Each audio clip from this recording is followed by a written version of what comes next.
àwọn bọ̀dá Ṣẹ́gun Ògúngbè gan wọn ò lè ṣerú ẹ̀ pọ́n fẹ́ dẹnu kọ Lizzy. Ṣẹ́gun Ògúngbè wọ́n máa ń lọ everybody máa ń lọ wọ́n mọ̀ pé Lizzy kàn ń díbọ́ fún àwọn níbóyè ń kọ́ṣẹ́ tíátà wọ́n mọ̀ pé ìyá ayé ìyá gbangba wọ́n mọ̀ palayé bamba ọ̀dẹ̀ ní mọ́tò tí máa ń gbé wá ó lè jẹ́ tiẹ̀ rọmi sí nígbà yẹn o ṣùgbọ́n ọ̀gá ni ẹni tó bá gbérú ẹ̀ wá ọ̀gá ni ẹ lọ béèrè nídìí ó film industry mi ò jẹ kókó industry o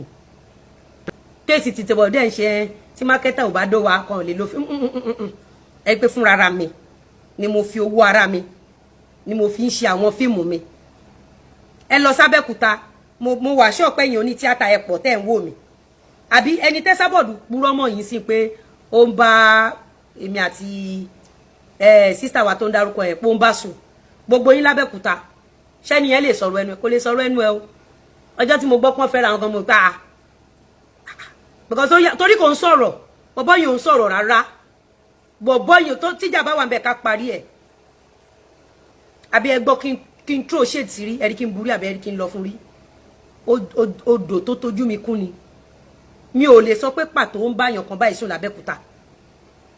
and gbogbo rúmọ̀ tó ń gbé lá recently ìgbéyàwó wọn ṣe gbá ìgbéyàwó wọn ṣàwò bí ìgbéyàwó èèyàn kan bá dàrú ìyẹn ò wádìí owó sí inú àkáǹtì tèmi mi ní interest nínú gbogbo jágbajàgba yẹn tí ìgbéyàwó anybody bá dàrú wọn ò ní fi owó tọ́pù owó àkáǹtì wa ní báǹkì ẹni tó bá fẹ́ ṣaburú kó lọ máa ṣaburú ẹ̀ ọ̀dọ̀ títí wá ń bí àní ṣaburú inú kan la máa lò béèyàn kan bá ṣègbéyàwó ìgbéyàwó anybody ò ní tọwọ́ wa túká béèyàn kan bímọ ọmọ èèyàn kan kò ní tọwọ́ wa sọ́fà ń bí tó o bá wá fún wa ló máa jẹ̀yà tó o bá ti wá fún wa dó sórí ọwọ́ ara ẹ̀ gbogbo wa tó bá wù fún wa wàá máa jẹ́ nílọ́pọ̀lọpọ̀ àfi tó o bá rìn lórí ilẹ̀ ẹ disregard gbogbo information ẹ má gbàgbé wípé